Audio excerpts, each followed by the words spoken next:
Bonjour. Après moult aventures, je peux enfin dédier ce film à mes amis Olivier et Jean-Paul, grâce à qui ce projet a abouti, en tout cas pour mon premier test, entre guillemets, grandeur nature, dans ma baignoire. Voici mon Côte d'Émeraude, animé par un Stuart Davis et un élément important dès maintenant que je souhaite vous montrer.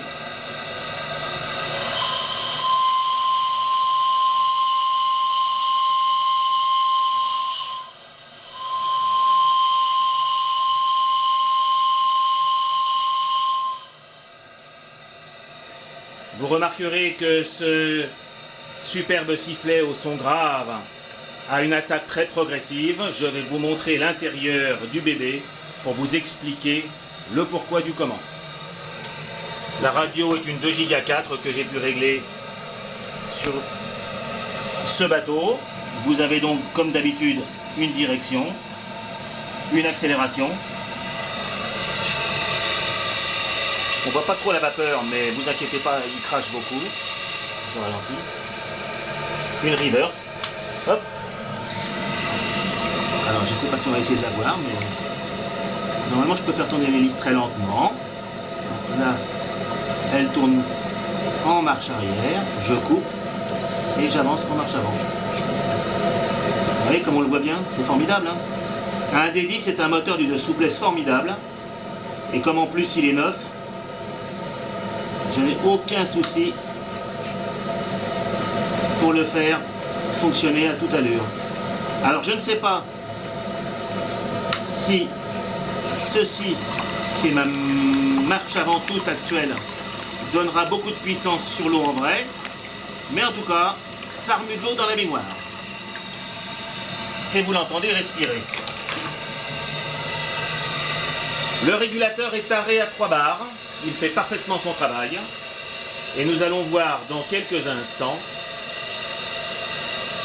l'intérieur du bébé pour essayer de comprendre ensemble comment il fonctionne.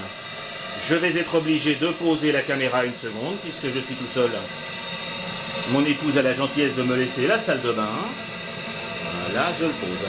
Hop.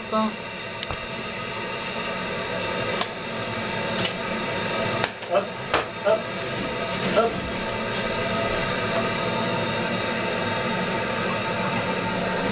Ah.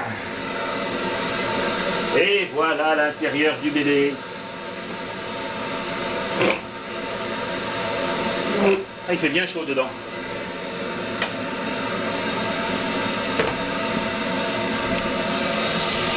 Rapidement, mais parce que vous le connaissez déjà, la partie... Ah, ma radio, j'ai oublié ma radio par terre. Hop. Vous avez la partie direction. Vous avez la partie récepteur, l'accélérateur qui agit comme vous l'imaginez sur une vanne de registre qui veut bien s'arrêter. Nous avons la coulisse de Stephenson cachée avec un léger jeu pour que quand je l'accélère, le bébé reprend quand il veut.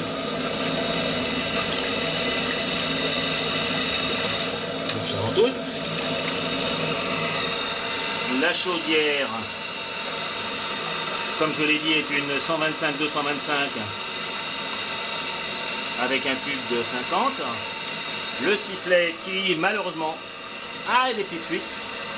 Et pourquoi donc est-il aussi extraordinairement souple? C'est simple. Je me mets la radio autour du cou. Regardez. J'ai une vanne, non pas en tout ou rien, mais une vanne trop vite. Je vais trop vite, mais regardez. C'est une vanne qui pivote.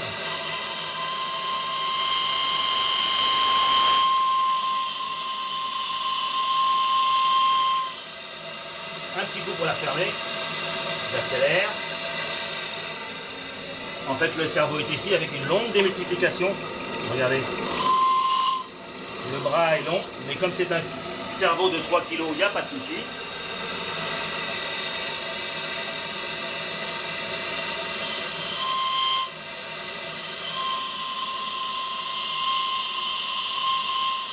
Et vous constatez que le corps du sifflet étant long, le son est légèrement plus grave que sur les autres bateaux que je vous ai déjà présentés.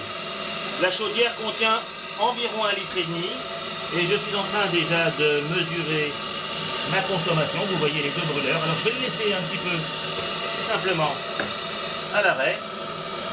Vous constatez que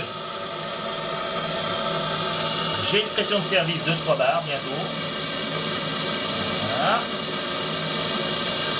Le gaz est à 1 bar, j'ai réglé le régulateur et le détendeur surtout pour que j'ai environ 1 bar. Vous avez ici le tank JPB avec ces deux vannes, la vanne de purge plus bas que la vanne de gaz elle-même pour avoir un bon ciel. Ma sécurité, la fameuse sécurité dont je parle tout le temps, la vanne de sécurité gaz qui pivote sur elle-même pour couper. Et je vais laisser tranquillement la pression monter. Écoutez déjà.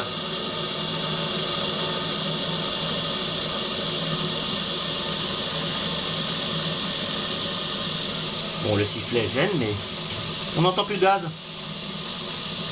Le régulateur. Voilà. Plus rien. Je réaccélère. Ah, il y a de la patate là. Là, j'ai rien à dire. Hein. À 3 bars, ça dépote. Hein. Regardez. Ça sera sur l'eau dans 2 semaines. Je peux vous dire que nous devrions nous amuser. Vous remarquez aussi instantanément la pression. On ne voit pas beaucoup la vapeur, mais on la voit quand même tout. La pression redescend légèrement. Et les brûleurs se remettent en plein pot. Je coupe. Vous entendez? Ça ronronne. J'ai dépassé légèrement sous les 3 bars.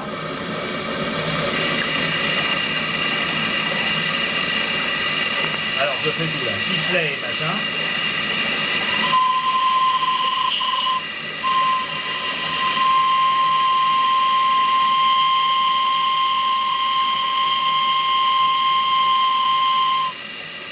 La pression redescend légèrement, j'arrête tout.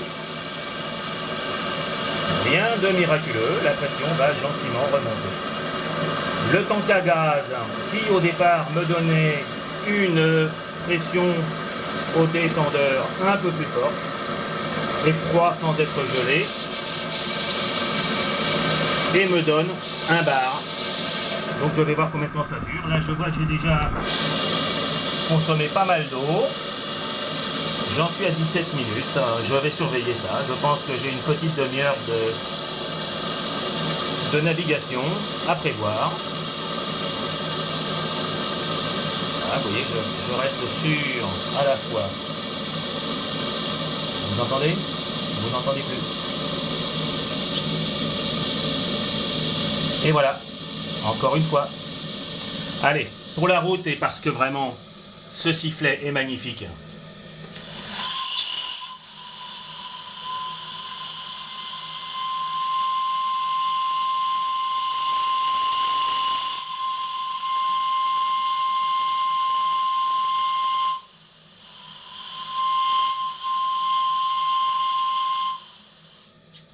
Merci Jean-Paul, à bientôt les amis, et je repars plein pot vers de nouvelles aventures.